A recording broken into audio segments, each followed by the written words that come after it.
the fifth president of Tanzania, John Joseph Magufuli, departed. So I would like to ask you to stand up to commemorate him.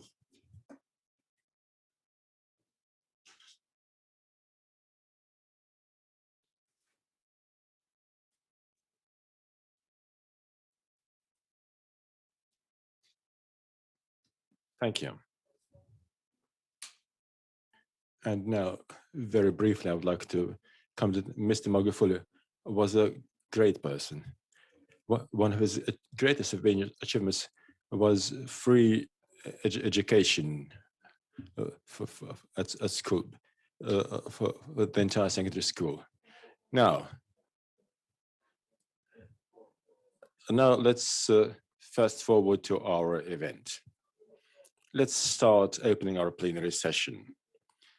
This plenary session of the International Bridge Moscow, Africa. And the word first here is very important because we're opening a yearly cycle of events. What will these events be about?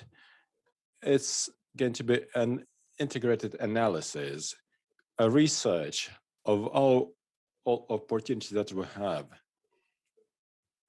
with respect to relations between our two regions, between Moscow and Africa. Not just Africa, but the countries which are south of Sahara. This small comment is going to be very important for us today. So please bear it in mind today. What is the purpose of this event today? Well, clearly it is, first of all, to estimate the potential of Moscow in African markets. What will be the barriers? How can you overcome these barriers? What products have the greatest potential of sales in Africa?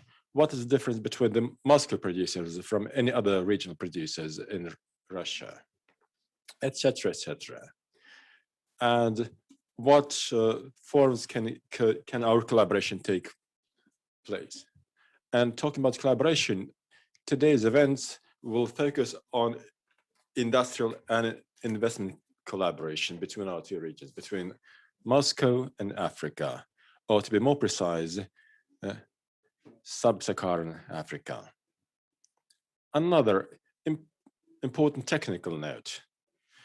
We are meeting in a hybrid format. I think over the past year, I've already got used to the fact that some speakers will be on stage while others will be joining us remotely. We also have a purely interactive session. So I would like to ask our technicians to share the QR code. If you're watching us online, then I'm sure you have a similar QR code on your screens. Please use this QR code and you'll be forwarded to our interactive communication space. It's a WhatsApp chat where you can ask your questions, and I will definitely hold a brief session at the end of the discussion, a Q&A session where we will ask your questions. I have a master of a free command of English, so you're free to ask your questions in any language, both Russian and English. We will select the best questions. I will comment on them, or I will include them in our discussion. So that's the end of the technical part. And now I would like to spend 1 or 2 minutes more to give you a high-level description, high-level figures that we will definitely need today for detailed discussions, because I'm sure that our speakers will be referring to them, will be giving us a broader picture. So these are figures we're going to need. Of all the regions of Russia, if we're talking about non-raw material and non-energy exports, and this is the export we're going to focus on. So non-raw material, non-energy export to Africa, Moscow takes the lead in this respect. That's the first thing we're going to need. And again, year 2020, we can all remember how hard it was. So despite all the difficulties, Moscow strengthened its positions and was able to increase its exports to Africa. You know, I find it surprising, but still, I'm convinced that we will be able to discuss it and we will be able to see the reasons. So talking of Africa, why do I find this continent so important? Well, clearly it's the consumption rate, because Africa at the moment is the #1, is the leader in terms of consumption. 2, it's African population. 1.5 billion people on the entire continent. You know, I feel like comparing it to China, but let's not compare it to China, but this market can be compared to the world's largest economy. And again, if we look at the growth rates and at the countries that I referred to, the countries below Sahara, then 6 out of 10 countries with the highest growth rates are located in Africa. And now I would like to give you one piece of statistics, and then we'll proceed to our main speakers. The statistics, in my opinion, can give you a complete picture, explain the reason why we have decided to launch this telebridge. But to this end, we need to have a look at it from a broader picture, from a higher perspective, from the entire Russia. If we look at our total turnover, then interestingly, just 4 countries. So total turnover between Russia and Africa: Tunisia, Algeria, Egypt, and Morocco. These are the main 4 countries which account for about 60. And if you add South Africa, then 70. But we will not add South Africa, 70%. But let's look at the geography. Tunisia, Egypt, Morocco, and Algeria. So it's clearly in the north. So we understand that all the countries south of Sahara so far, but I'm certain that it's just they are not our key partners yet, and yet is here the key message. So what can we do to change this imbalance? This is what we're going to discuss today. Anna, I think I'm going to give floor to you. This was a long introduction. Only maybe talk of the potential. I think I need to mention that a free trade zone will be established in Africa, and this is another potential which we're not using yet. But at this, I will give floor to you, Anna Kuzmenko, Deputy Head of the Department for Investment and Industrial Policy of the City of Moscow. Good morning. I'm glad to welcome all of you at this event. And clearly, the African line of cooperation offers the greatest promises of increasing Russian exports. Over the past 15 years, African countries have shown an economic growth rate 45% annually. In some countries, we were growing at 6, 7, 8% per annum.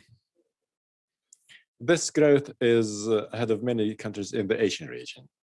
According to analysts, in the coming 30 years, Africa, and in terms of its economic potential, will be able to grow more than tenfold and reach $29 trillion US. This has a huge potential for cooperation. And establishing a free trade zone in the African continent will clearly offer a new driver for the development of this region. It will help to develop both intercontinental trade and intercontinental trade. And I'm convinced that demand will grow. By year 2030, for instance, this continent will become the world's greatest continent in terms of free trade. And then consequently, it will give an impetus to the development of its foreign economic relations with Russia, among other countries, and clearly with Moscow. So I see a good prospect for development of our cooperation in industries such as industries that are well developed in Moscow, such as chemistry, transport, transportation machine building, electronics, healthcare, pharmaceuticals, optics, IT. These are all the industries which are already well developed in Moscow and which are exported as part of non-raw materials and non-energy export.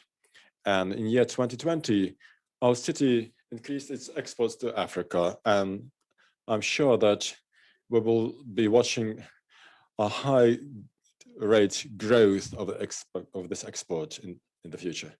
You know, you were surprised that in year 2020, a year of pandemic, Russian producers grew their exports to Africa, but this has a reason. I think that firstly, this happened owing to our exporters who were able to adjust, to change their business processes with a view to a new reality. And they did not stop their production. And the Moscow government supported them in this respect. And as regards targeted support to producers and exporters, we use and we recommend everybody to use our Department of Investment and Industrial Policy of the City of Moscow. So we have a special center for support of development of exports, Mosprom.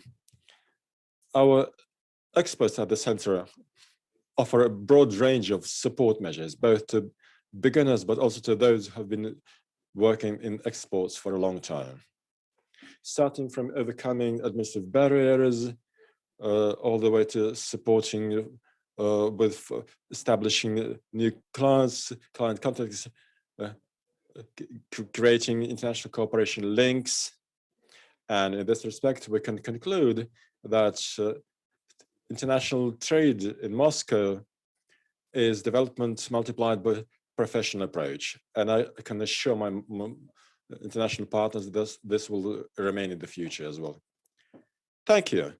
Still, we should not underestimate the successes attained by Moscow exporters, because if we look at regular statistics, few companies showed in this difficult year 2020 a growth of 2%, and here we see 7%. Yes, we see a growth in exports to Africa of 7%. And the year 2020, it was $2.4 billion. Mr. Vardanyan, I would now like to give floor to you. Ms. Kuzmenko gave me a very practical, very detailed answer to my vague questions about what you can develop, what you can deliver, how you can deliver. And you offer this very good quotation. I would like to use it. I would like to ask you for a very concrete answer. Africa is not just an area where you could sell your Russian goods. No, it's a region where good results can be received from industrial cooperation in the broadest range of economy. What did you mean by industrial cooperation? What other sorts of cooperation would be promising, talking of Moscow and African relations? Yes, Tatiana, thank you for your question.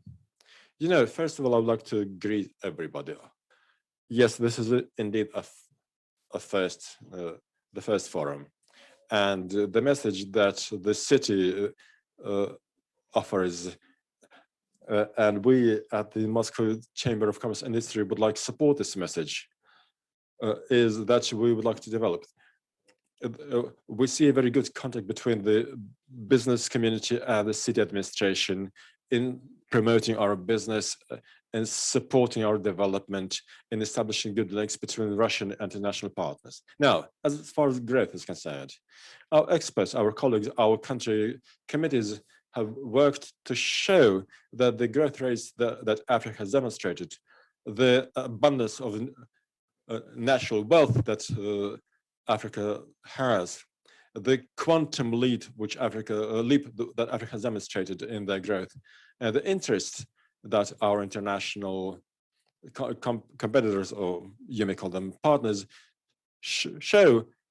This all demonstrates that we have a place in this market as well. In particular, if you consider that we still have been able to retain the potential that the graduates of Russian universities have, because they understand the Russian mentality, they have good friendly ties with Russia, and they are ready to work with us. We at the Moscow University for International People's Friendships have established this committee whose main task is to keep these links, keep these friendly ties. But most importantly, I would like to tell you in response to your question is that Moscow offers great potential with high value technologies, high value added technologies. These are technologies which are in great demand internationally, in particular communication. And Africa has made a real quantum leap in this respect. They have skipped the desktop stage. They are now at the level where our companies, with their software, with their achievements, can be of great use to African partners. Area number 2 is industrial cooperation, such as industrial sites, technoparks. My colleagues are going to discuss this. But as regards processing industries or industries which are related to implementation of technical solutions in the healthcare sector, for instance, because we see that Moscow science is still at a very good level. It can come up with excellent results. So we offer equipment, we offer pharmaceuticals produced in Moscow. For instance, at the Technopolis in Moscow and other technical sites in Moscow, they're also in great demand internationally. Furthermore, I'd like to point out that our mid-level companies who are supported by our Center for Export Support. So our mid-level companies are ready to invest in the development of a system for support of the technical solutions that they are offering to their clients. And Africa is a great market for them. It's a high margin market. I'm not going to refer to agro-industrial sector, but I'm convinced that agro-industrial products of Russia, and if you consider that anything can grow in Africa, so this can also be a very promising sector for development. So I think the Moscow has got an abundance of chances in this respect. Yes, Mr. Vardanyan, thank you very much. I would like to correct myself, what I find it interesting here that when you're talking face to face, and it's so I did not introduce my speaker. I didn't really properly introduce Mr. Vardanyan, and I would like to redeem myself for those who do not know him. Suren Vardanyan is Vice President of Moscow CCI, so he is this great eminence of our today's session. We held so many consultations with Mr. Vardanyan on what the format of our discussion should be, where we should go with this discussion.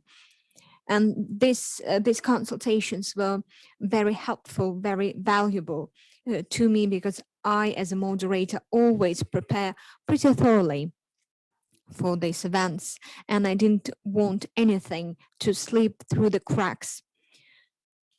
Now, ladies and gentlemen, let us turn to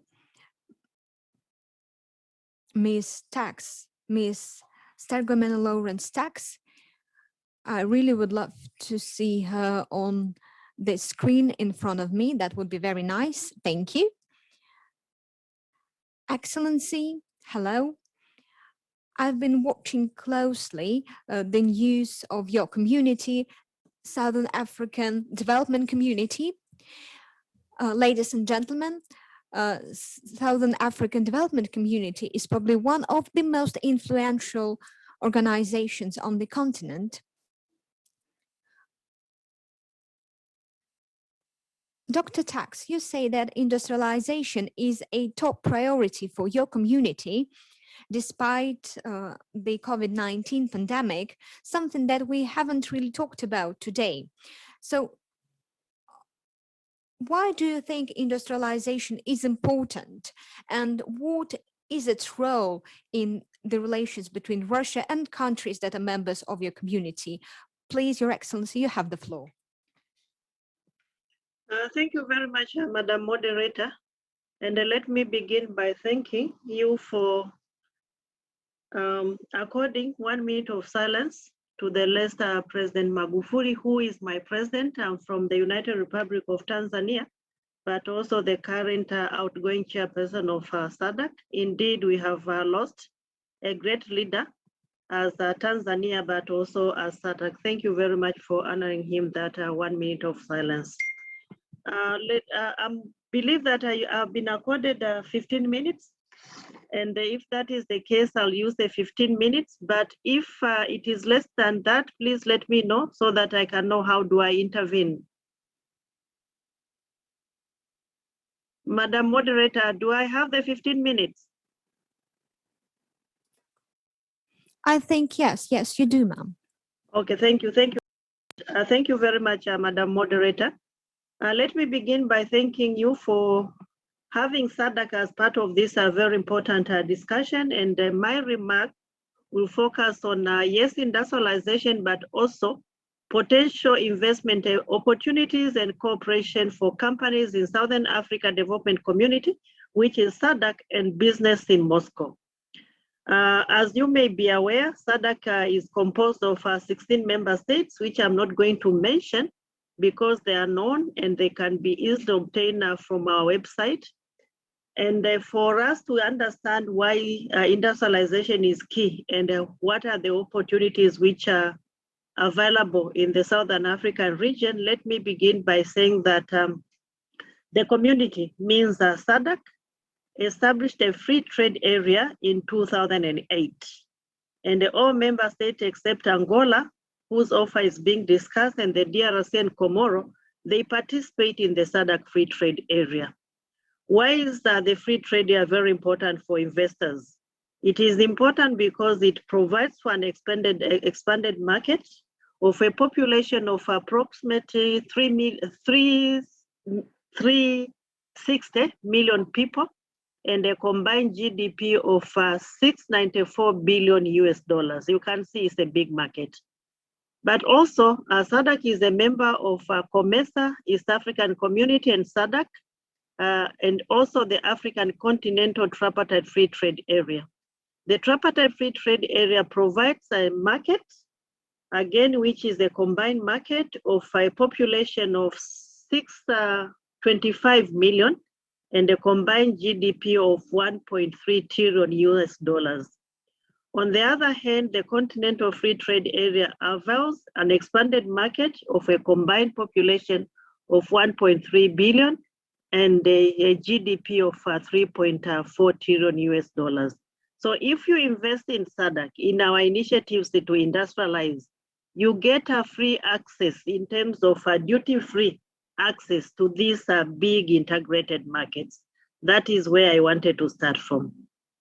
The region also has the youthful population of more than 3 million people who are active, who can be participate in labor, but also it is endowed with a number of natural resources, such as, and as such, there are many opportunities for investment in a number of sectors, including in agro processing, energy, pharmaceutical, mineral beneficiation, and manufacturing of various commodities and products from, and this can be now, can utilize the expanded market, the domestic market, which I have indicated, but also export markets.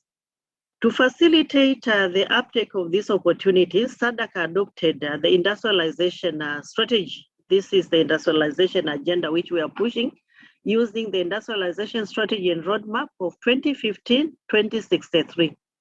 And the strategy seeks to achieve economic and technological transformation in the region through, among others, promotion of investments, partnerships with the private sector, both domestic and international investors and private sector partners. The strategy is also linked, since this is Africa, it is also, it is between Africa and Russia, it is also linked to the African Union Agenda 2063.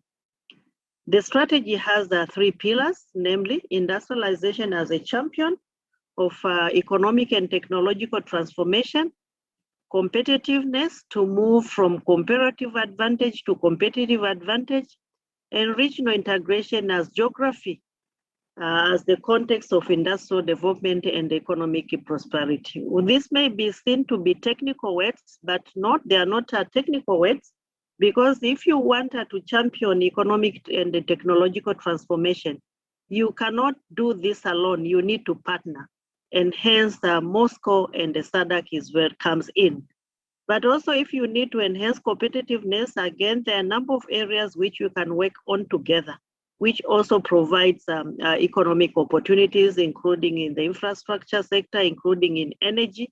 So this, again, is our desire, but it's also an investment opportunity.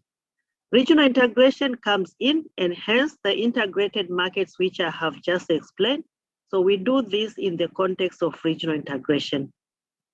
In line with this strategy, the region has profiled a number of value chains, specifically in agro processing, pharmaceutical, mineral beneficiation, presenting opportunities for investment and partnering with the private sector. Specific potential investment in mineral beneficiation include copper is among the subsectors that offer investment opportunities.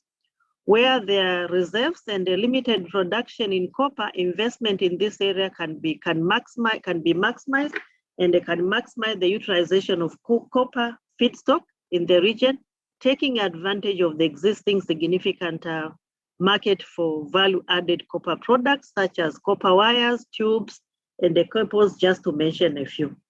In the energy sector, storage battery is also another area in mineral beneficiation.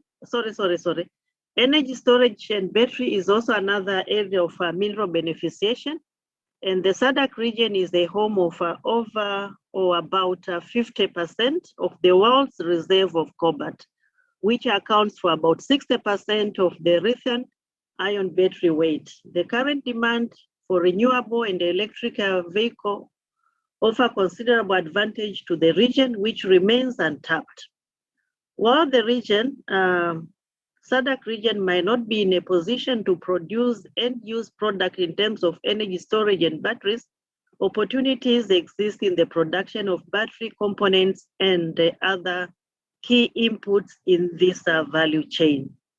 The development of battery value chain is particularly attractive to SADC because the region already has mining activities for many of the key minerals required for battery manufacturing, as well as minerals that are undergoing research to assess their performance in the new battery materials. SADC also is operating mines and projects which provide another major opportunities and market for SADC mining and mineral processing inputs sector upstream, but also in this regard, using tonnage of ore produced, that is EXCOM, as the proxy for inputs demand. SADC offers a large mining inputs market than the EU and China combined. Yet mining capital goods are dominated by imports. By value, SADC mining projects, that is EXCO, were worth about $1 billion US in 2013. South Africa accounting 48, DRC, that is the Democratic Republic of Congo, 14%, Namibia 11%, and Zambia 10%. All these give an indication of the future regional mining inputs market demand. The SADC market EXCO in 2013 was 56. South Africa stood at 56, and Zambia 19, Namibia 7, Botswana 4, and Tanzania 3. Botswana and Tanzania and 3, and the DRC and Angola are also part of this. Nonetheless, despite its mineral resource endowment, the region mining sector is still attractive, and the opportunities exist in a number of upstream processing of mineral products such as copper and the copper cable, gold into finished golden products, and the golden rings, polishing, and diamond, just to mention a few. Another opportunity, investment opportunity, private sector partnering opportunity is in the agro processing.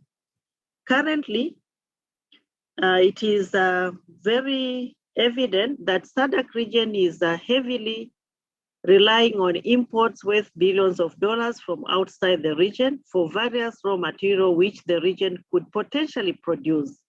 And again, here is where we can work together with investors from Russia. Prominent areas of investment include production of inputs such as leather, aqua, soya, rice, wheat, and cotton, and a number of other areas. In a number of SADC member states, agriculture plays a major role as in the economy, employing almost half of the total population of the region. And this being the case, however, to a great extent, agriculture is still subsistence in nature, providing investment opportunity for large-scale production of high-value crop for domestic and export markets. Or is there, in terms of potential, in terms of whatever it takes, maybe what is required is mechanization, and then to make sure that we promote large-scale production of high-value product, but we need to work together with partners who are ready for that.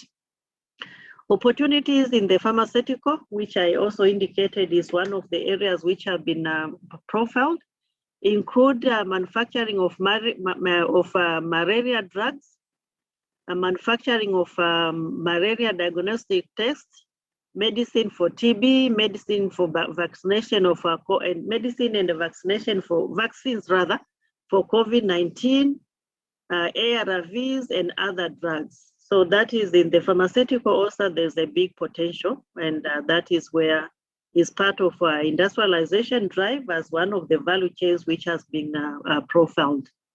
Together with industrialization and those value chains in those areas which I've indicated, tourism industry is also growing rapidly with immense opportunities, and SADC is keen to partner with Moscow in the areas highlighted in this area, but and in all those areas which I have highlighted above, and also in upgrading skills, technology, and innovation.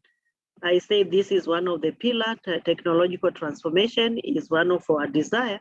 So we are very keen to partner with Russia, with Moscow in particular, in upgrading skills, technology, and innovation. The SADC share manufacturing of total GDP is still very low at 12%. And this provides an opportunity to companies that are interested in adding value to SADC's natural resources base to complement to the region's desire to increase the share of manufacturing to about 30% of GDP. Our target is to reach there by 2030 and the 40% of GDP by 2050. SADC is a secure, peaceful, and a predictable region, and the region remains committed to put in place measures to facilitate investments through ensuring a stable macroeconomic environment. It is stable, but to make sure that it is sustained, and the developing of enabling infrastructure and improving ease of doing business. In this regard, we call upon companies in the Moscow region to invest in the above highlighted areas and work with SADC in her desire to industrialize the SADC region, and also in those areas and other areas of regional importance to utilize SADC free trade market, to utilize SADC free trade area market, and subsequently the COMESA EAC SADC free trade area and the African continental free trade area market. I have tried to explain this, the industrialization, but focusing more on what are the opportunities which are available in the context of our industrialization agenda, but also not forgetting the free trade area which is there, and encouraging our partners from Moscow to come and work with us. Thank you very much.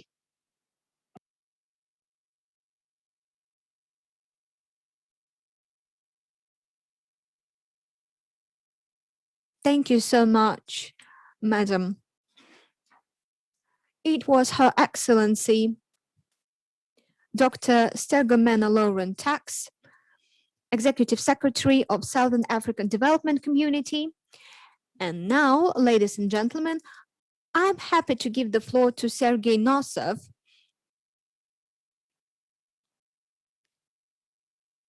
Mr. Nosov, I will start with a quote of yours. It goes as follows. We need to get rid of those stereotypes of Africa because the stereotypes tell us that Africa is a continent where we can sell goods that we do not really need ourselves, that they are not of the highest quality. You said that we need to get rid of those stereotypes. Could you please elaborate on that? What kind of products will be in demand in Africa? Please, so go ahead. Thank you so much. As is tradition, I would like to start by greeting the participants of our event. Ladies and gentlemen, dear participants of Moscow Africa 2021 video conference. At every event that we hold, we discuss prospects of our cooperation. And in my today's remarks, I will try to do it as well. First of all, I would like to say that it is a great privilege for me to take part in this event because we believe that our business community and our authorities should always compare notes and should always collaborate. That is how we will be able to make progress. This video conference is yet another step that takes further the agreements reached in Sochi back in 2019 at Russia-Africa Forum. And I remember meeting Madam Tax because I participated in her meeting with Mr. Monterov at the Russia-Africa Forum, where we discussed our joint projects, and that was a very meaningful meeting. There is a number of projects that are mutually beneficial for Africa and for Russia. We believe that Russian industry has a lot to give to Africa to boost its development in many spheres. And indeed, we then agreed on the priorities for joint work with Africa for the coming years. And together with Mr. Vardanyan, we outlined industries such as the transportation of pharmaceuticals and the energy sector and many other sectors.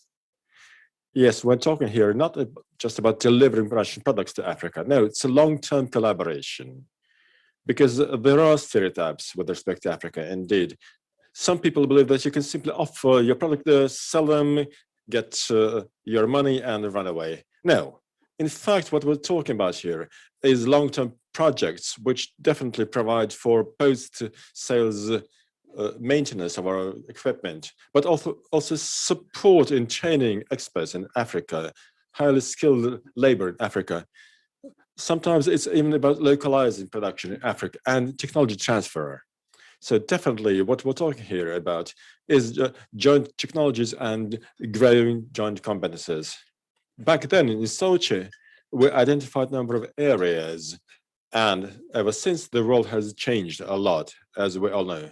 This pandemic forced us to adjust many of our approaches to the most relevant topics, and we're facing new challenges and new priorities. At the same time, it is quite clear now that to overcome these challenges, you need to collaborate as close as possible. Most importantly, the spheres which the governments of many countries think are now priorities is the areas which were back then in Sochi outlined, which includes IT and communications, medicine and pharmaceuticals, industrial safety, transport and logistics. In other words, the Russian-African agenda which was created back then, coincides with the current global agenda. And I think there's a good reason. This shows that we're moving in the right direction and we're estimating our opportunities in the right way. Now, the second point I'd like to touch upon. Why is Moscow now holding this event? The capital of Russia is not just a large industrial and technology center. We have been establishing new solutions with respect to communal and engineering, transportation, healthcare, education. Moscow is indeed one of the global leaders in terms of digitalization. We have heard a number of figures about Africa, but in particular the African population. I would also like to give a number of statistics about Moscow. The urbanization level in Africa has been growing from year to year. It has already exceeded 40%. And sub-Saharan Africa, which we're discussing now, we see there are 30 cities with a population of over 1 million. So in view of this, we're convinced that our urban technologies, state-of-the-art technologies, which Moscow has, should also be of interest to Africa.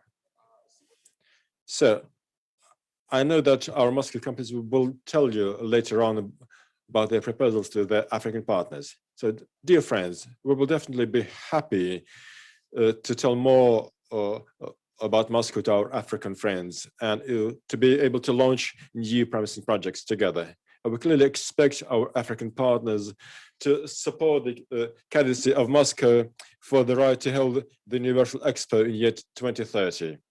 We have already announced this decision, and we do hope that our African partners will help us in this respect, because Moscow, we're convinced, is a candidate that deserves to hold this, that will be able to ensure that this very important and prestigious event will be held at the proper level. And we definitely committed to working constructively with our African partners. Next year, for instance, we intend to hold a second Russia-Africa summit. And in view of this, connection is lost. In view of this, we're going to use our best efforts to implement this initiative. Mr. Nosov, we lost you during the last phrase, but we can only guess what you were discussing. I hope you can hear me now, because I have another question to you. It resonates a lot with what I can see right now. Yes, I hope you can see me. So, with what I can see in our chat with the questions. So, the question is as follows. Last year, during the AFRICOM meeting at the Coordination Committee for the Economic Cooperation between Sub-Saharan Africa, where you attended, so back then the committee discussed that we need to introduce mechanisms of government support for exporters, loans at low interest rates or similar instruments. People are writing, for instance, that the cost of freight to Africa is very high because Africa is very far from Moscow. So in view of this, are there any plans to offer some partial subsidies to exports and other transportation costs? Yes, this is true. We have focused a lot at our ministry, but also at the government as part of this national project for international cooperation, focusing on support for Russian exporters. But support to Russian exporters is provided irrespective of what market they're promoting the products to. Clearly, Africa is a very important continent for us, but we don't offer any exclusive preferences with respect to subsidies or co-financing that would be offered, in particular to exporters to Africa.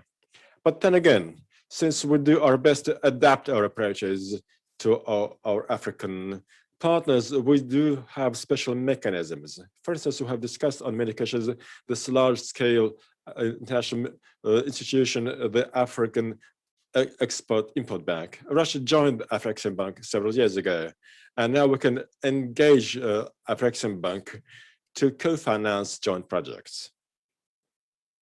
We have also been working to create a special Russian industrial zone in Egypt. This is another element which has a large scale financing from the Russian budget. Furthermore, my colleagues have been working on developing various tools for development of Russian exports. I know that my colleagues work on a very close basis with the companies that would do this to be able to offer the best possible support mechanisms. But clearly we understand that the main idea behind any project is profit, is whether it is economically viable. And in view of this, our task is to be able to help Russian partners, African partners, to find areas of common interest. Yes, thank you very much. Ms. Kuzmenko, would you like to add something? Oh, yes, I would like to add to what my colleague just said. Talking of concrete financial instruments of support, the government of Moscow offers the subsidies for logistics costs. Right, but I'll come back to you with this question slightly later, right? But before this, I would like to ask one more question to Mr.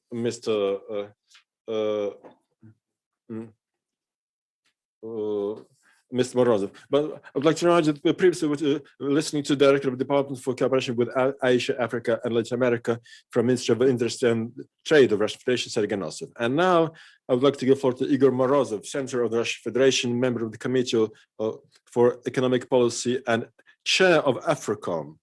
So we were discussing that Africa is not a place where you sell your sub-grade products, no. But we're looking for win-win projects. We want to focus on projects that would be good for both partners. So, but this should be rather a win-win approach, meaning that we need to be able to ensure sustainable development, which would be good not only for economic, but also for environmental aspects of cooperation. What other options for developing of institutional mechanisms can Moscow offer to Russian-African cooperation?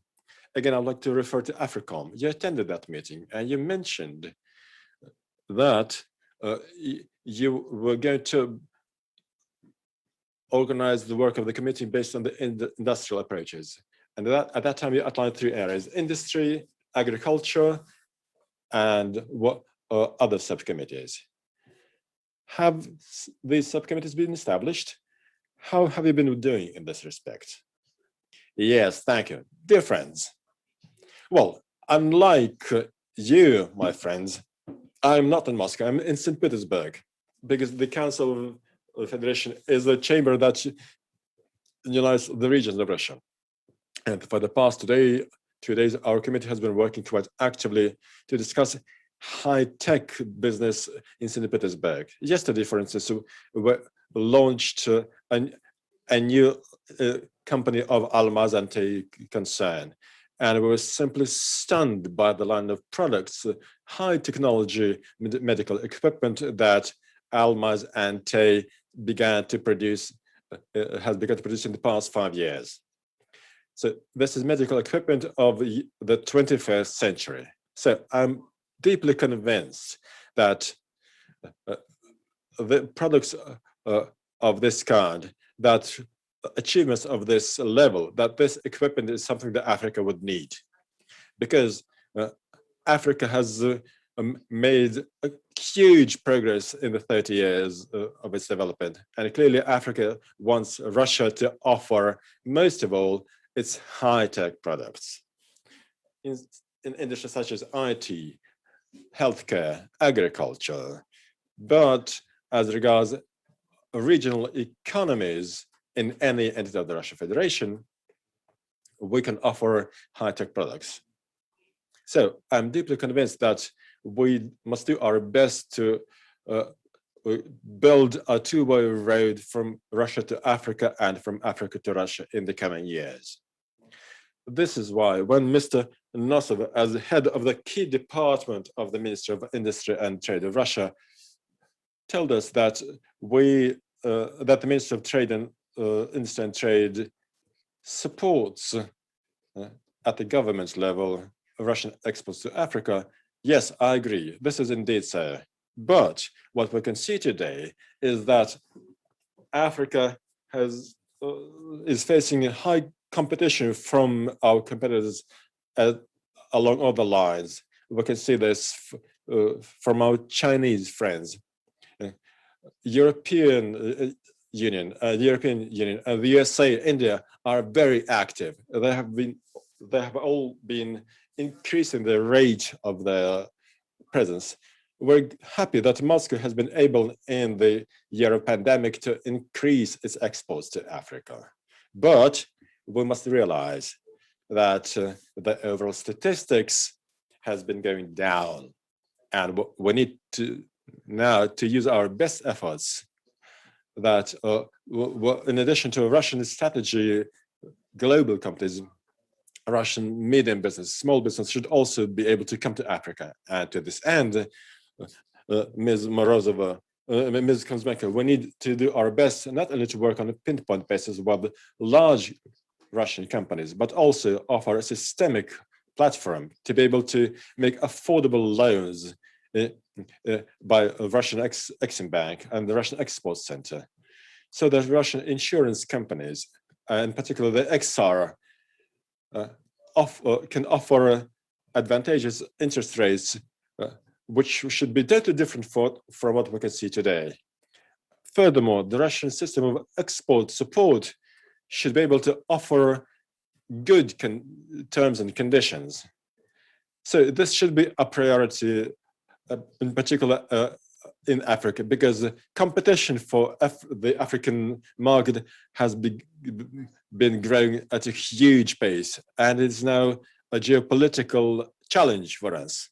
So I'm deeply convinced that we will be able to find common ground with the ministry, with our parliament, so to be able to change the tide, to offer privileged interest rates at this respect. We can see that our African partners are waiting for us to offer our new knowledge, to share our new knowledge, to share our educational experience. This means that we need to use our best efforts to expand the quota for government-funded education for African students. This quota must be expanded several times, because the 1,800 students that come from Africa to Russian universities is almost nothing. It's an incredibly small figure.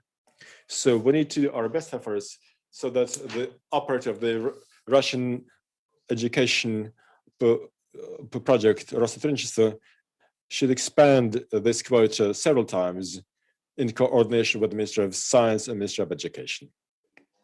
I'm absolutely certain that our regions are also ready to help us, because humanitarian ties between the Russian regions and the African countries are extremely important. And this will bring us additional opportunities of entering the entering African continent at the regional level. So it is a two-way road, right? So today, when we do our best to engage our regional opportunities, our regional producers to business with Africa, we see there's a number of obstacles that unfortunately our African partners have been putting in the way of Russian exports. So I think that the Russian parliament should talk to their peers from the African countries so as to be able to break down these barriers, these restrictions, which don't impact strategic partnership, but which are in the way of regional exports, which limit the ability of regional exporters to develop in the countries where they are already operating and where they would like to localize their production. I'm deeply convinced that any restriction in the market, any restriction imposed on Russian industries, on Russian products, will not be favorable for the investment climate that Russian companies would like to see in the African market. Yes, I think we have lost connection. Let's wait for another 10 seconds, and if connection is not established, then we will continue by expanding our geography. So we had Igor Morozov, member of the Senate of the Russian Federation, deputy chairman of the Committee for Federation for Science, Education and Culture, and most importantly, coordinator of the Committee for Cooperation with African Countries. I hope that Mr. Igor Morozov will come back to us. Now, let us expand our geography and let us, oh yes, he's back, thank you. Igor, great, thank you. So let us, we lost your last phrase, but could you please say it again? Well, when I was completing my speech, I expressed my hope that this two-way road from Russia to Africa will be growing wider and wider. Cooperation will be getting deeper and deeper. And 1.5 years down the road, when we meet at yet another business summit and forum, I'm convinced that treaties on cooperation contracts will be concluded in the amounts much greater than in Sochi, and this is going to be step one for Russia to come back to Africa. Yes, Mr. Morozov, thank you very much. Well, the Moscow Chamber for Trade and Industry, but also other Moscow agencies have been making lots of steps. For instance, last year we held a special conference for Russia and Nigeria. Mr. Adetokumbo, I'm gradually going over to you. You're president of the Nigerian Alliance of the Private Sector. And clearly, when we talk about Africa, there's no way we can ignore your country because you are the largest economy, 400 people of population. And the growth we're discussing here, the economic growth, according to forecasts in the coming 9 years, you'll demonstrate at least 7 years, 7% per annum. And if this continues, by year 2050, Nigeria will be one of the world's top 10 economies. Now, coming back to Russia-Africa Summit, which we discussed previously, back then, you outlined 3 main areas for cooperation between Russia and Africa. It wasn't Moscow and Africa, it was the Russian Africa. So it's agriculture, it's extractive industries. Well, clearly, it's the most often mentioned area, but also natural gas. So this was as far as Russia was concerned. What if we look at the region level? What if we look at Moscow? Are there any unique points of cooperation between Moscow and Nigeria?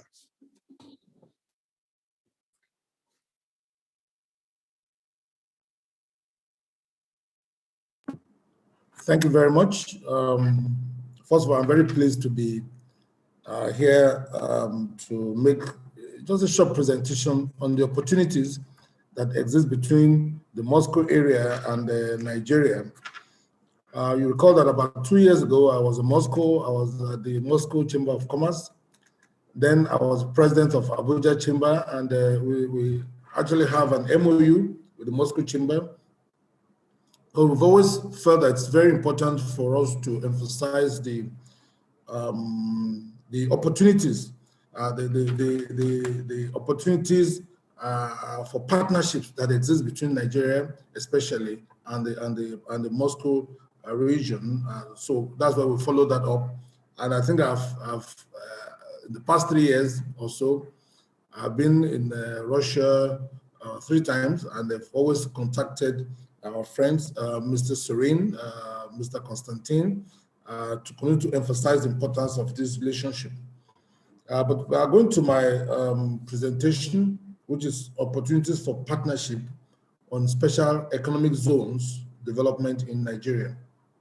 Opportunities for partnership on special economic zones development in Nigeria.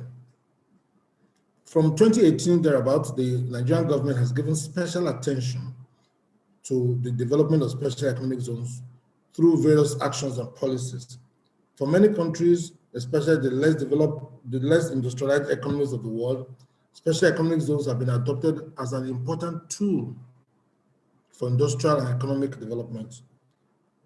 And these zones include broadly economic clusters such as export processing zone, free trade zones, science and technology zone, innovation parks, free ports, enterprises for technology, for health, for mining beneficiation, and so on and so forth. Our government has sent out clear message to the world of its total commitment to the industrial development of Nigeria through a private sector-led initiative and driven by profit for both the foreign companies, in this case, companies coming from under the auspices of the Moscow Chamber, and their Nigerian partners. This is the typical win-win industrial policy. And to underscore this, we have appointed a new head of the Nigerian Export Processing Zones Authority. This is the government agency that supervises special economic zones. The new head is Dr. Adesuba, who is still our deputy president at the Abuja Chamber of Commerce. When I was president, left the office last year. He was at the Moscow Chamber, that is Dr. Adesuba was at the Moscow Chamber when we visited Moscow in December of 2018. At that time, the temperature was minus 20 degrees Celsius. He was also at the Nigeria-Russia Summit organized by the Abuja Chamber of Commerce and the Moscow Chamber during the Exim Bank annual meeting in Moscow in the summer of 2019. Both of us were on the official delegation of our president to the 2019 Russia-Africa Summit in Sochi. So he's in charge of special economic zones in Nigeria and will be in charge for the next 8 years. So in addition to putting a proper structure in place, we have implemented various policies. We have implemented the Economic Recovery and Growth Plan, which ended December last year. We're also implementing Nigerian Industrial Revolution Plan for establishment of at least 37 special economic zones throughout Nigeria. So presently, the Nigerian Export Processing Authority has reorganized its strategic mandate of promoting and facilitating local and international investment to access the special economic zones. And the highlight is that there'll be 44 free zones with diverse ownership structures, private and public and private partnerships. And this is where the real opportunity is. And this opportunity, I want to emphasize, is governed by the 3 Ps: perspectives, prospects, partnerships.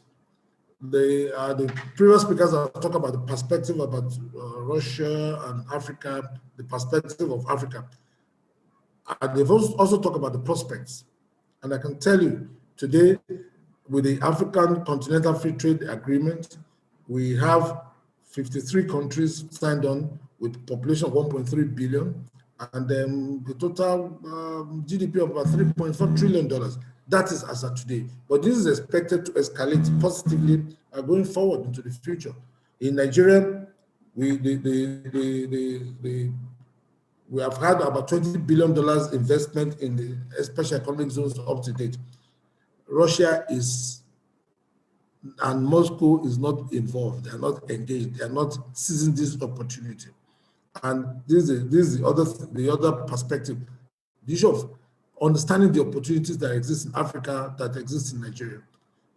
It's very important that the Moscow region provide leadership for the industry in Russia and to be able to take, with audacity, take the opportunities that exist in every sector. So most of the sectors that are critical in this zones, especially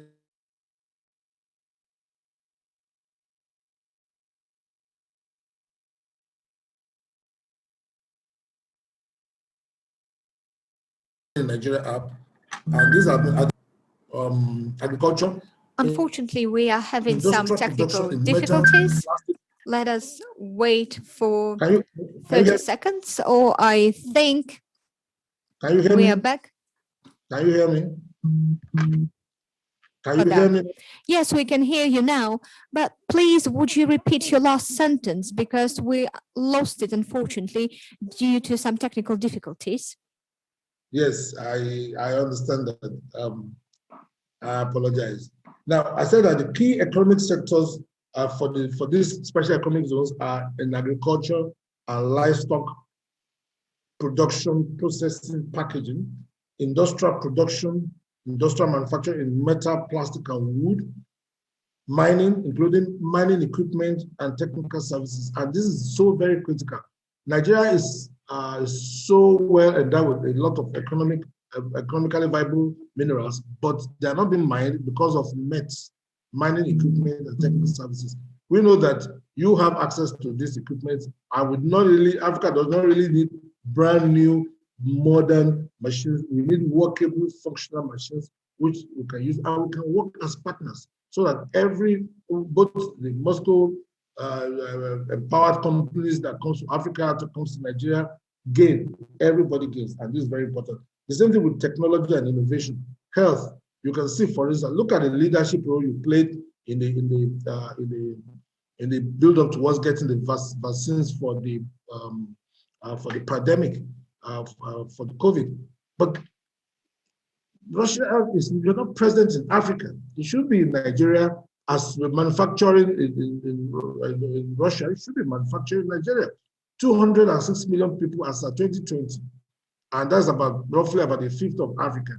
And there's all the opportunities under the African Free Trade Area that can help. So investment in health, in pharmaceuticals is so very important, and in technology, and also in education. Education is such a huge, big business in Africa and in Nigeria. And Moscow area can provide it because you've always had this this leadership role in Russia, whether now or in the past. So it's this investment in all these areas are so important. And also in services, telecommunication.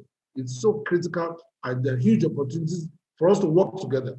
And it includes not only selling products to us, but also working into partnerships in Africa, in Nigeria, to be able to be part of the progress and the opportunities that exist.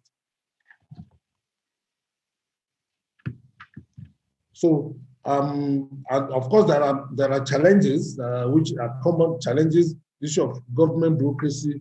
You will observe that, and I'm sure you can easily Google it. There are lots of efforts being made to streamline processes, to make sure that systems work, and then also to provide infrastructure. Even in the issue of shortage of infrastructure, it is still a huge opportunity. I know there are one or two companies from I think under the Moscow chamber that are already doing infrastructure business in Nigeria, but compare that with China. In the past 5 years, there are more than maybe 100 companies from China doing business in Nigeria in this area. If they can do it, then you can even do better. So especially since we've always had this strong relationship in terms of education, in terms of infrastructure development, in terms of military cooperation, we've had this strong relationship for more than 50 years. So, and there's also availability of skilled labor that can work in partnership. So I want to emphasize that it's very important that we consider special economic zones as a basis for discussion and for engagement, for opportunities and partnerships. And as I said, by the year 2050, projections that Nigeria should be one of the top 10 economies, with a population of about almost 400 million, and the GDP expected to go into the trillions. Real growth on the average of about 6%. So the opportunity is there. What we require now is just the decision, the audacity to move in and to waive or overlook the perspectives of the past. During the Sochi meeting, and I think I could feel this because I was there actively, and we engaged in lots of ideas. I know that COVID came in to slow down everything, but this is the time now to tighten our belts and move quickly and let us work together in partnership. The opportunities are there, and the profit is huge. The returns are huge for both sides. And Russia in the past have always partnered with Nigeria in many areas, and this is time now to move forward. So I want to thank, in conclusion, the Nigerian Private Sector Alliance is an organization established for the purpose of development and promotion of investment and foreign partnerships with the world. Our commitment to do business with Russia has never been in doubt. Along with my work as the current president of the Nigeria-Russia Business Council, I assure you of our commitment to the expeditious development of a robust win-win business relationship with Russia led by Moscow. I want to thank my friends, Suren and Konstantin of the Moscow Chamber, as well as organizers for the invitation to speak, and all of you for your kind attention. I hope there will be time to answer any questions you may wish to ask. Thank you.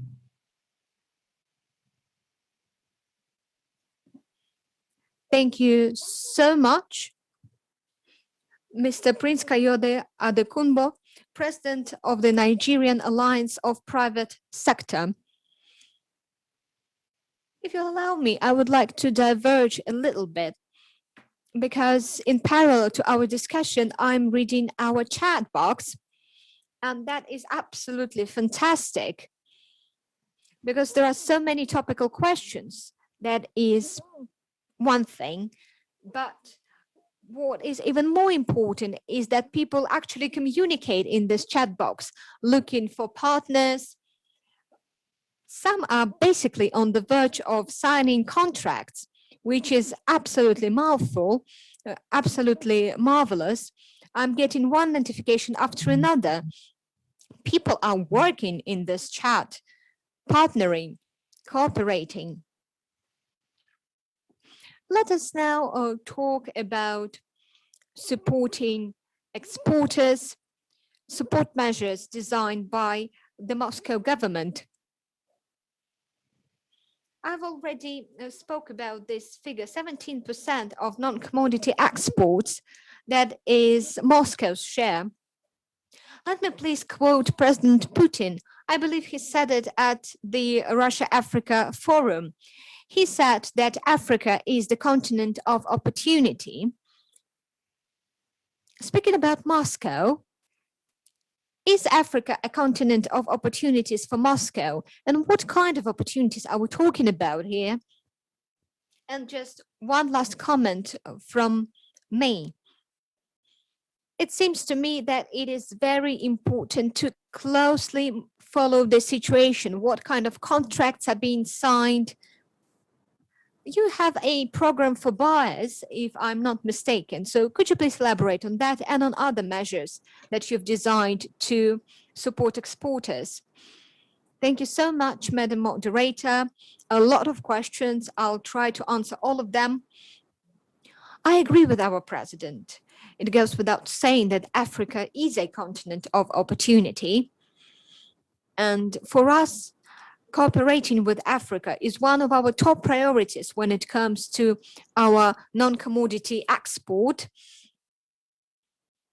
Today, Moscow leads the pack among other Russian regions when it comes to export to Africa. I believe healthy competition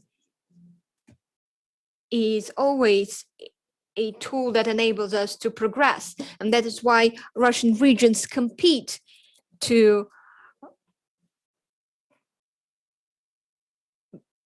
lead the pack when it comes to exporting to Africa.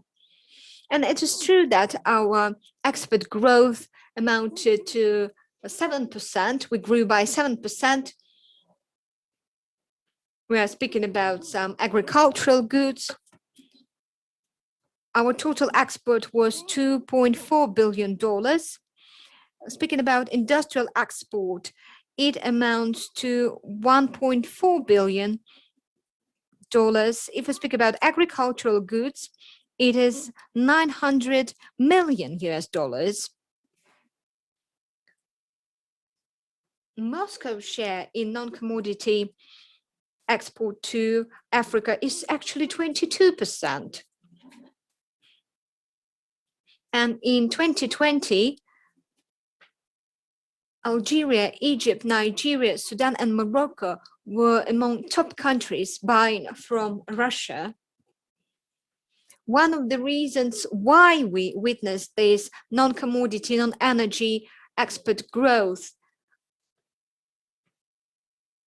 is a very stable demand for automobile products. For example, in 2020, this export to Algeria grew by 2.5 times and to Nigeria by more than 4 times.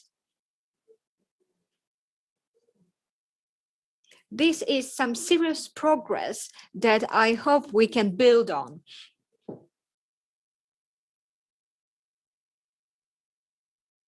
Now we see that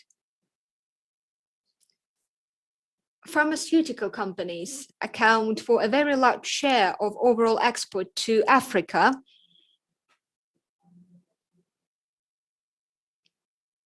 And if we look at countries buying from Moscow Pharmaceuticals Company, Nigeria made it to the top 5 of such buyers. We see that other types of exports are also growing.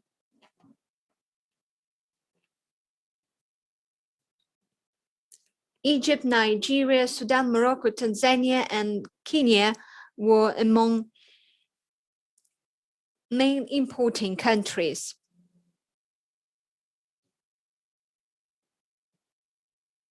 Of course, Moscow is looking to increase the export of agricultural goods, namely, we're speaking about food here, dairy products, poultry, confectionaries, and also feed for animals. But of course, I have to make a very special mention of Moscow ice cream. That is our signature product on international markets. And ice cream export to Côte d'Ivoire grew by 70% last year. On top of that, for the first time, Moscow started to export its ice cream to the Democratic Republic of Congo. And I do hope that they liked the taste and quality of our ice cream, because we are fans of Moscow ice cream. We renewed our export of chocolate that were unfortunately suspended in 2019, which is also very nice.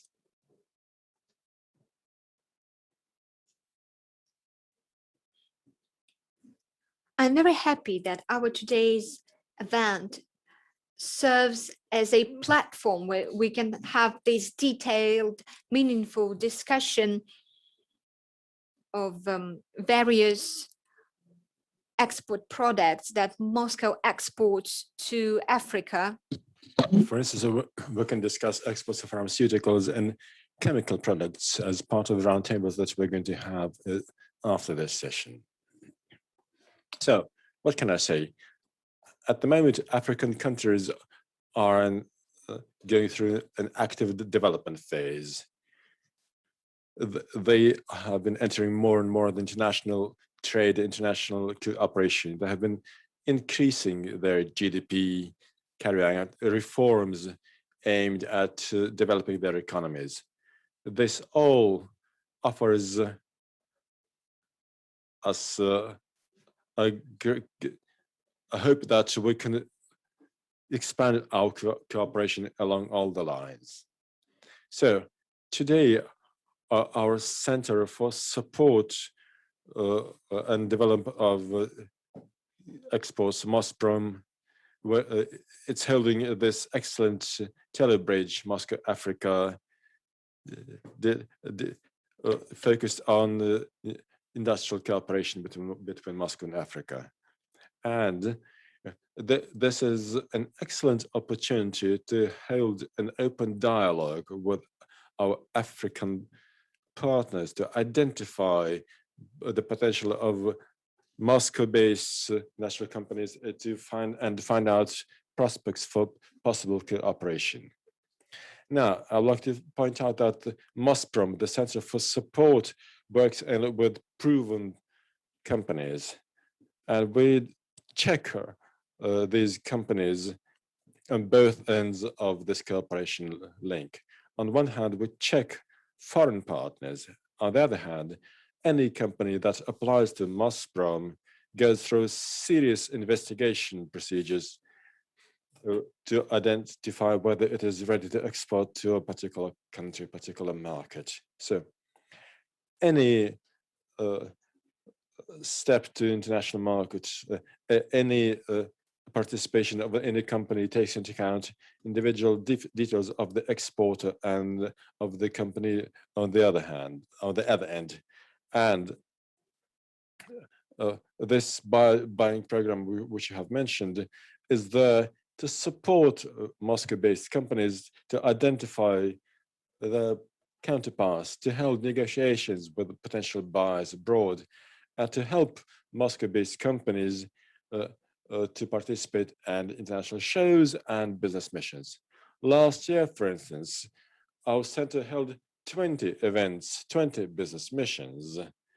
And despite the difficulties of the coronavirus pandemic, we supported the participation of Moscow producers online in an international show.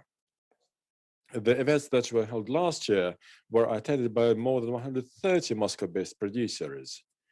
And we organized more than 1,000 business negotiations with international partners, with international buyers last year. Furthermore, last year we also held pre-sales events in Algeria, a business mission attended by 8 Moscow-based producers. We organized more than 50 various business negotiations, and we can already see the first results of this cooperation. Also, experts at our Mosprom Center analyze target markets, which would be interesting for Moscow-based producers. They study macroeconomic reports for a particular market. They look at the business profiles, look at the interest barriers, look at the overall state of the economy and on how this economy depends on exports and imports. They carry out a SWOT analysis of the market.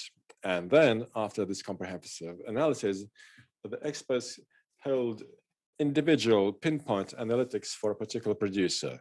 And then they identify the best strategy for entering a particular international market.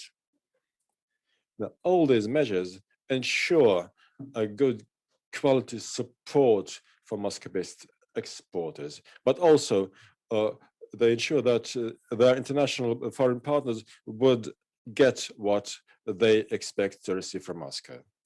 In the view of this, I hope that this Moscow-Africa Forum will become a starting point for new negotiations, for concluding new export contracts between Moscow and African countries. Yes, Ms. Kuzmenko, thank you very much. So let us look at what we have on our chat. Now, let's look at the questions. We see lots of requests, both from the Russian and from the African side, for possible cooperation. So, to be able to cover this all, let us do as follows. Let's become flexible and let's deviate from our initial plan slightly. We will not just focus on questions. No. This chat will exist for a longer time than we initially planned. So what I'm asking you, my dear active participants, please leave your comments there. Mosprom has just sent in a comment that all your requests, all your questions will be considered individually. You will either be put in touch with your counterparts or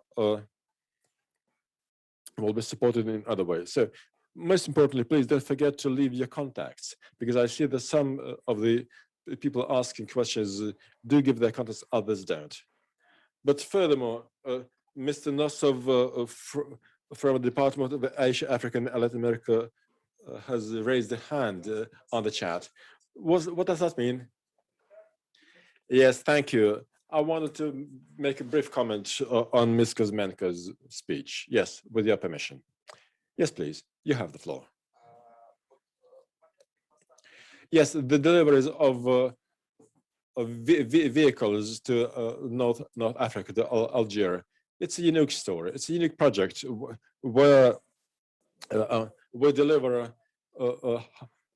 hulls to a Renault factory, which is one of the global players, and they assemble their vehicles in Algeria.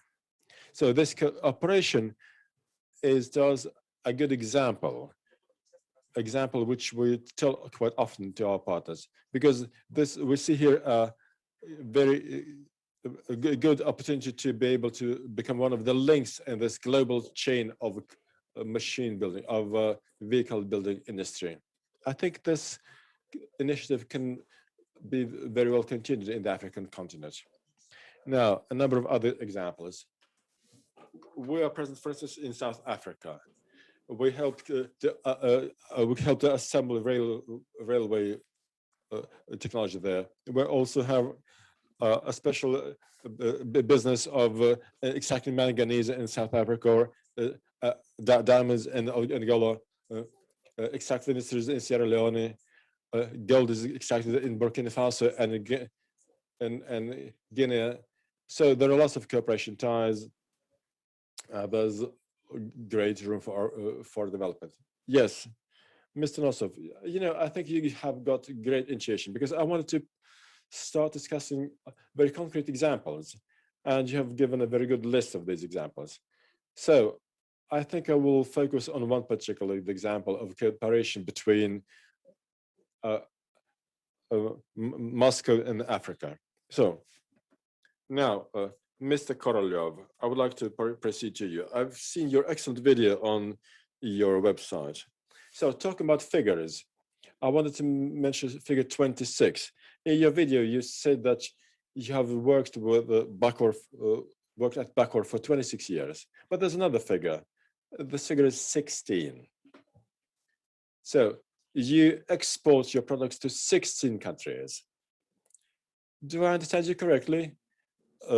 Africa is not on your list of exports yet. Yes, you're right. It's not on the list yet. Right, but before I give the floor to you, I have got lots of questions to you. So, if we look at Africa, what countries, in your opinion, would be the most promising importers? And what products can you offer to them? Because after watching your video, I see there are lots of impressive products. For instance, this floating brake, or this ceramic, or maybe I'm wrong, I'm not describing your products correctly, but I like this fireproof items so much. So what products do you intend to offer to Africa? Do you need any support to enter these markets? Yes, thank you very much for offering me this opportunity to speak in this very high-level forum. First of all, I would like to thank the Moscow government, represented by the Department of Investment and Industrial Policy, and clearly the Moscow Chamber of Commerce and Industry as the organizer of this forum. With your permission, I would like to ask to show the presentation on the screen. I will slightly deviate from this presentation, and I will focus on this particular map which you see here. Indeed, we do sell our products to 16 countries worldwide. Furthermore, we intend to establish 3 rep offices abroad, in Chile, in Mexico, and in India. We're in a very special sector. We produce items for the extractive industries, for metallurgy, for dust catching equipment. So our market includes countries where this industry is well developed.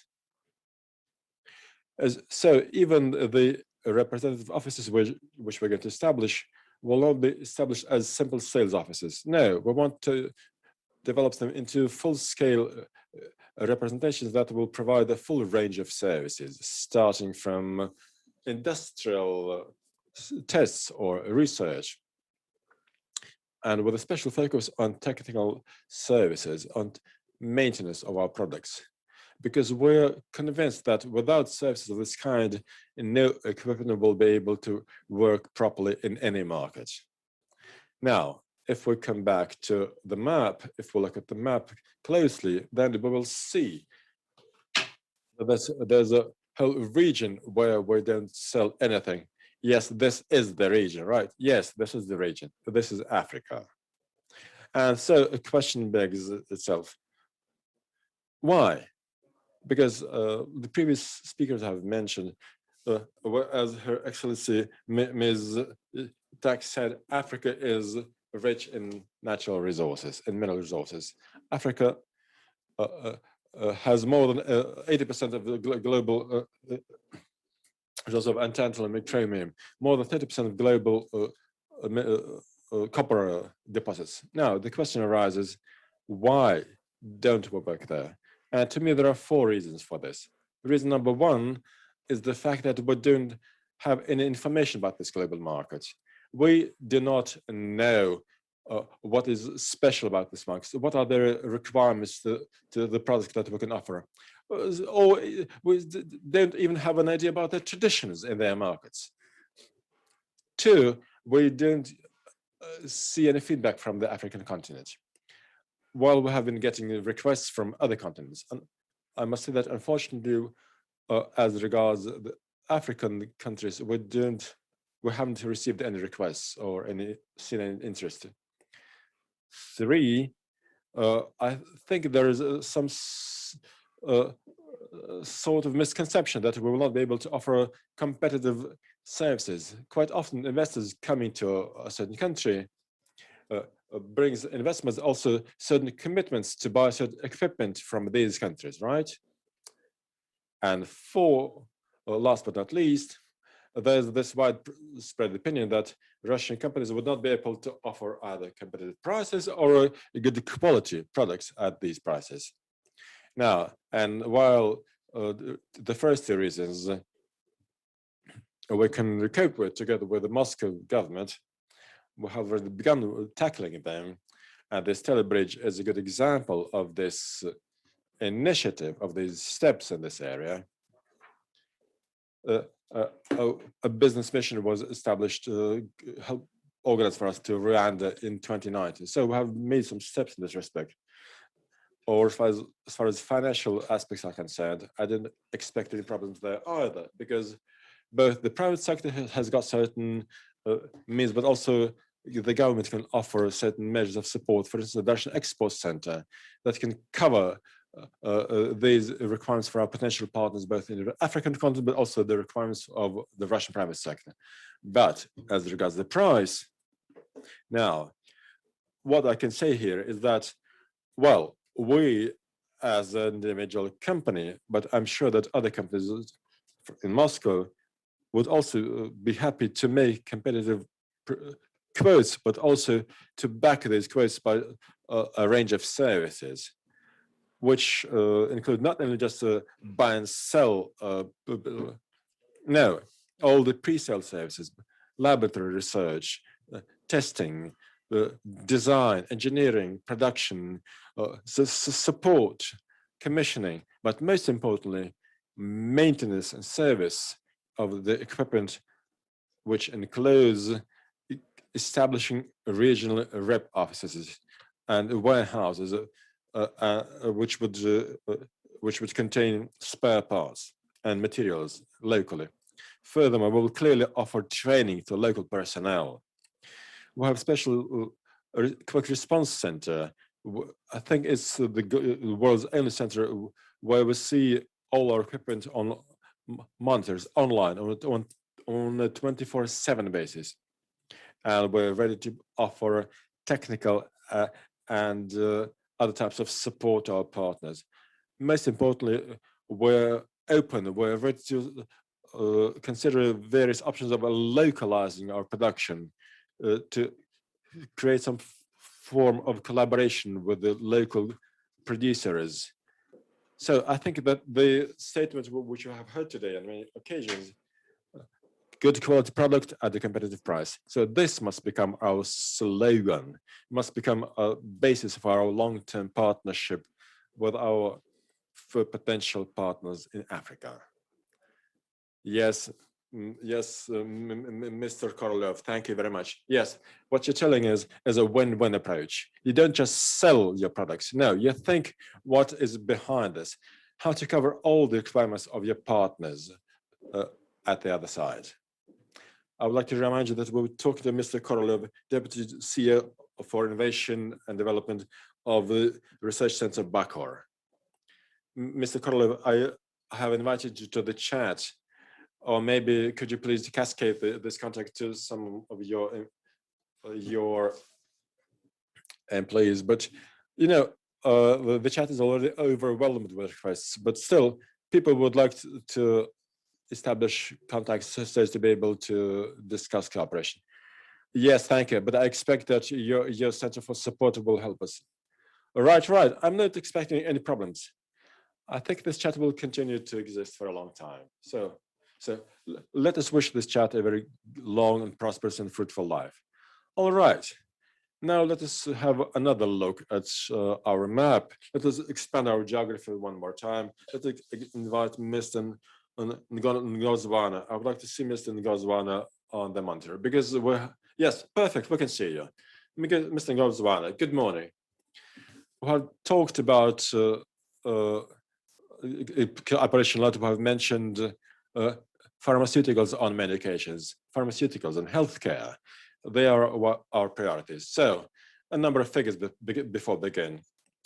You made an excellent speech last year during the Russia-Africa Business Forum. So $260 billion by year 2030. This is what's going, the African healthcare market is going to reach by that time. And clearly it will be one of the world's biggest markets. In 2019, you came up with three main problems of the national healthcare system in Africa. These are unaffordable medications, no early diagnostics, and insufficient highly skilled personnel. So we'll discuss personal training, but talking about safe life, this is a different approach. Now, clearly, climate is a major challenge, but this is anything which is related to pharmaceuticals and healthcare is very important for Africa. So this raises a number of very usual questions. How can your Moscow partners help you with your concerns, or where would you see the most important points of contact, and where can we meet in this respect?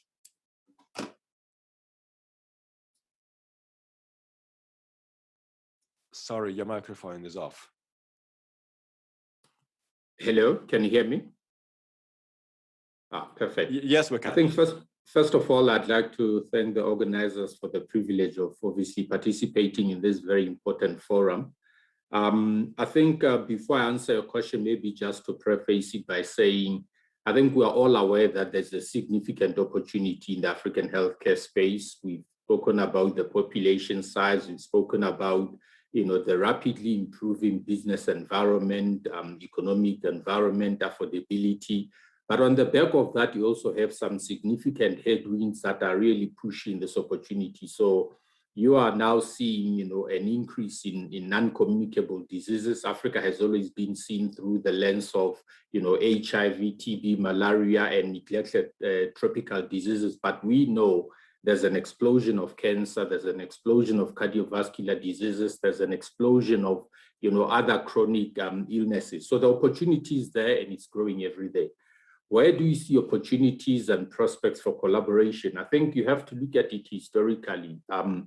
For a very, very long time, African healthcare systems have been supplied by products either from India, recently from China. When I say recently, maybe in the last 10, 15 years, and obviously from Western countries, but companies and countries from the East have been the predominant suppliers because of the competitiveness, cost competitiveness, and of course, the quality of the products from some of the top tier companies. Having said that, you've had a number of other companies come in, your second, third, fourth tier, especially in the pharma space, that have provided products to the African continent that are of variable quality, some clearly substandard and falsified, some perhaps not intentionally so, and these products have caused a lot of harm. Where is the opportunity for Russia? if you look at the model of the Eastern companies predominantly, it's to come in, find an importer, a wholesaler, a distributor. It's an arm's length thing. The economic value is captured outside of the country. That has been the predominant model. Very few of them are willing to invest in these territories. Very few of them are willing to actually empower locals if they set up their own operations and to put them in positions of authority or power to run these operations. Where would I then see the opportunity for Russian companies here? African companies are open for business, and essentially what they're looking for are, as we've kept saying, win-win situations where there's either joint investment or licensing deals or joint ventures or technology transfers that would allow African companies to be able to increase their portfolios, their product portfolios, their technologies, to be able to meet the demand for priority products on the continent. So I think the first point to start is there. Companies that are willing to come in. It could be an investment-light model where you pick a local champion that you partner with, a local champion that knows the terrain, the regulatory landscape, the procurement landscape. You partner with this company and you either bring your technology or you bring investment, or you bring products and you enter into licensing deals. But ultimately what we'd encourage is companies that are willing to come in and co-invest because the opportunity is there. This is not just about doing it for the sake of doing it. The commercial opportunity is there, and the commercial opportunity is there with the prospect of doing some good. So I think that would be the first area one would look at. You mentioned the issue of skills. One of the reasons why African companies have been struggling to compete with companies from the East especially is primarily related to skills. If you don't have the right skills to reverse engineer products and whatnot, your product portfolios are going to be very limited. If you don't have the right technology, your ability to manufacture, especially complicated dosage forms and whatnot, is going to be limited. So to the extent that there could be collaborations that work on skills development, skills transfer, know-how transfer, and these partnerships that will bring the technology into Africa, it will then become a win-win situation. I think it's important to also put on the table that, especially in this post-COVID world, Africa has opened up to the reality that this dependence on imported products is not only dangerous, it's practically stupid, right? We saw the breakdown of global supply chains, and we saw the impact of that when we could not access products as simple as paracetamol. So you'll see that across the continent and across various countries, there are significant measures that are being put in place to support local manufacturing.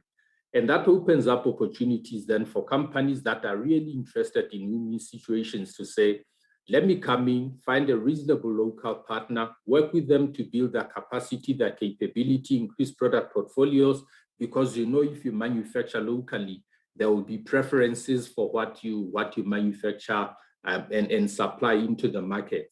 So that would be the one area really to look at. And I think, I cannot highlight the fact enough that the previous incumbents have come in with models that were very disengaged, that were sort of one-sided. And I think for African farmers specifically to benefit, it's got to really be meaningful win-win partnerships where both parties benefit and where you set yourself up for long-term success.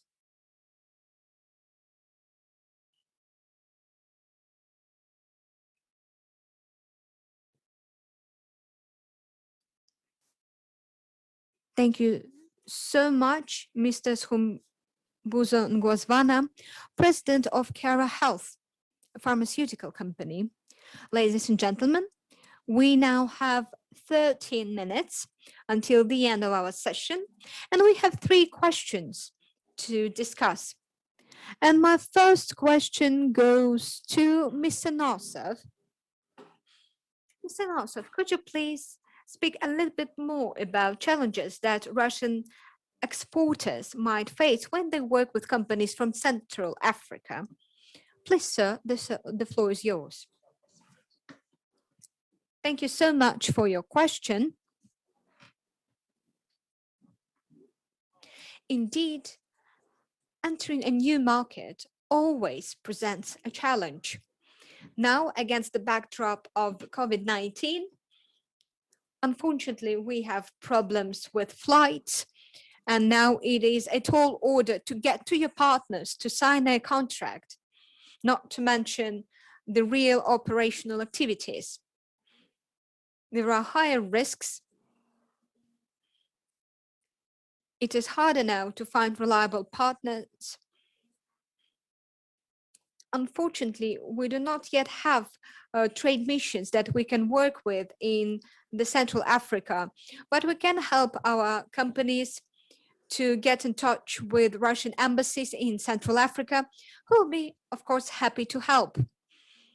And of course, traditionally, there is a lack of awareness about the market and about some probable challenges that companies might face. But we work with our foreign ministry and with our embassies to remedy that.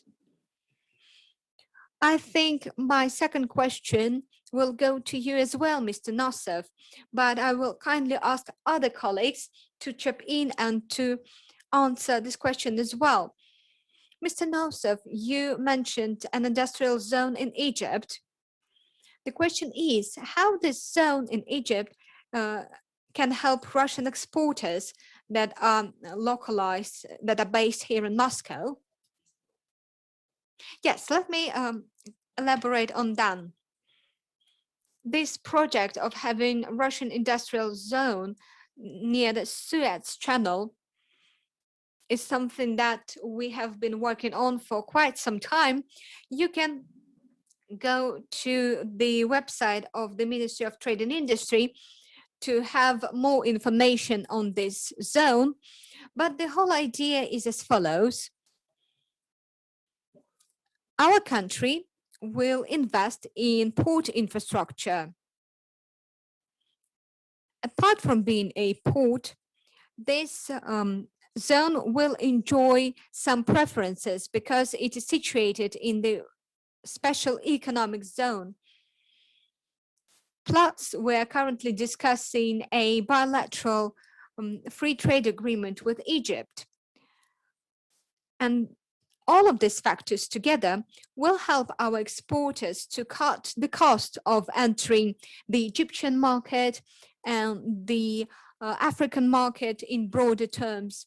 So this will be a springboard for Russian companies who want to access the market of Egypt and other African markets.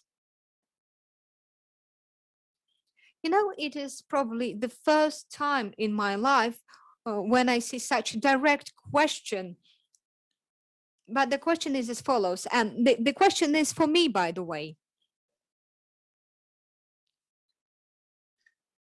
How can Moscow companies ask for support from the Russian Ministry of Industry and Trade?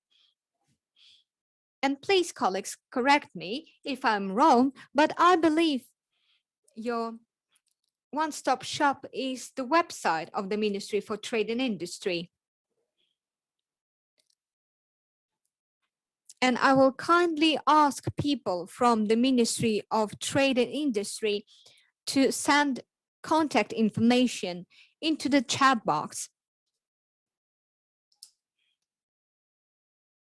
And please do not hesitate to send your contacts if you want your case to be studied, to be considered separately.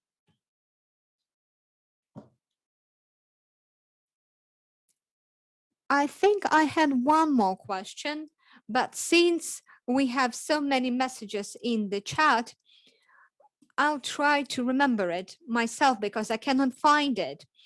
If I'm not mistaken, it was about tourism. Mr. Vardanyan, please. Thank you. Before I speak about tourism, I would like to elaborate on our relations with Mosprom. What we like about them is that they know how to listen and they really hear what we have to say. And they're very particular in the way they work with us.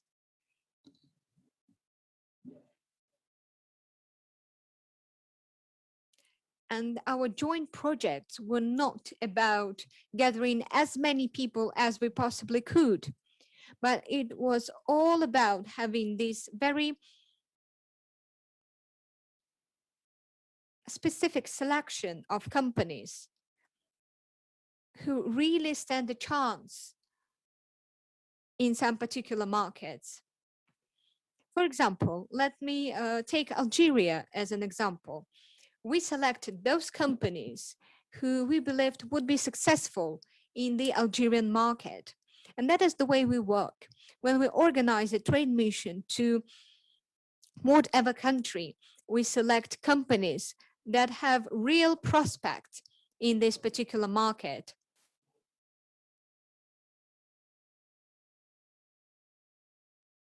And that is, I believe, a way to go. We need to make sure that we have a very balanced approach. And I would like to reach out to companies of Moscow and to say that we can help them too. If you allow me, Mr. Vardanyan, I actually found this question. Apart from the mining industry and the pharmaceutical industry, can Moscow and Russian companies help African countries to develop tourism? And I would like to ask Madam Tax to answer this question, whether Russian companies can help Africa to develop tourism. Because the way I see this question, the person who asked this question wanted Africa to give an answer. Do African countries want Russian companies and Moscow companies to help Africa to develop tourism? I do hope that Madam Tax can hear us. Madam Tax, please, the floor is yours, Your Excellency.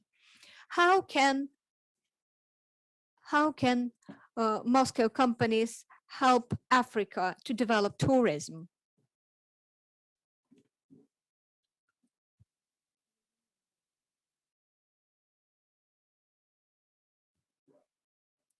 Mr. Vardanyan, I will kindly ask you to answer this question. Unfortunately, digitalization still fails us. That is why it is nice to have this opportunity to be here in person. I believe people get tired of being constantly online. I believe we all miss shaking hands and looking each other in the eye.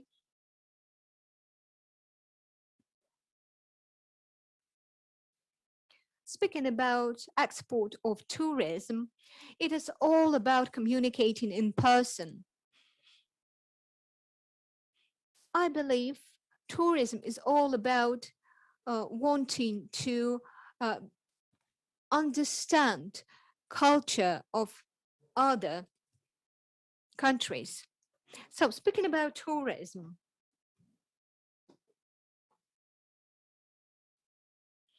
I believe Russian tourists are real fans of what they do. They're ready to spend money on their trips because they want new emotions. And people are ready to invest in telling the story of what they've seen. Because we see that other industries here in Russia, like restaurants, they do reflect our touristic experiences. And it is true that Russian companies do want to invest in tourism in Africa. Kenya, for example, has this breathtaking natural parks when, for example, you sit outside having your breakfast and you have giraffes right by your side enjoying their meal of fresh branches as well. That is absolutely breathtaking. And Africa, of course, is the cradle of civilizations, which makes this continent very valuable. And our companies are ready to work with African partners and African governments and African companies, they really should think about that. For example, they can have a special business tour for Russian tourist agencies. They can work with some TV channels to cover this business tour. I believe it would be very interesting. I believe to be successful in your business endeavor, you should love the country that you work in. And sometimes a person would come to a country as a tourist, and then they will have some business ideas. And the second time they come with business ideas, with some specific business ideas. So if you develop your hospitality industry, and if through this hospitality industry, you raise awareness about your culture, about your country, it can be very fruitful for business. And of course, we'll be ready to assist if there are some specific offers to our tourism agencies. We'll help them. I'm not speaking about Mosprom here, but about Moscow CCI. But we'll be happy to have Mosprom people on board and their clients on board as well. And let us not forget about the Kilimanjaro Mount. We started with Tanzania, and let us finish this session with Tanzania. I myself made it to the Kilimanjaro summit, and it was absolutely unforgettable. I have one last idea that I would like to use to wrap up this session. And that is something that Madam Tax talked about youthful population of Africa. Africa is a very young continent in terms of its population. And if we think about long-term partnership, we should be visionaries. We should not think about what we can give today to the Africa of today, but what we can give to the Africa of tomorrow. And with this highfalutin statement, I would like to wrap up our today's session. But that is just the plenary session. After that, we'll have a press conference of Ms. Kuzmenko. And after that, we will continue this event with our other sessions. Thank you so much. I hereby declare our plenary session adjourned. Thank you.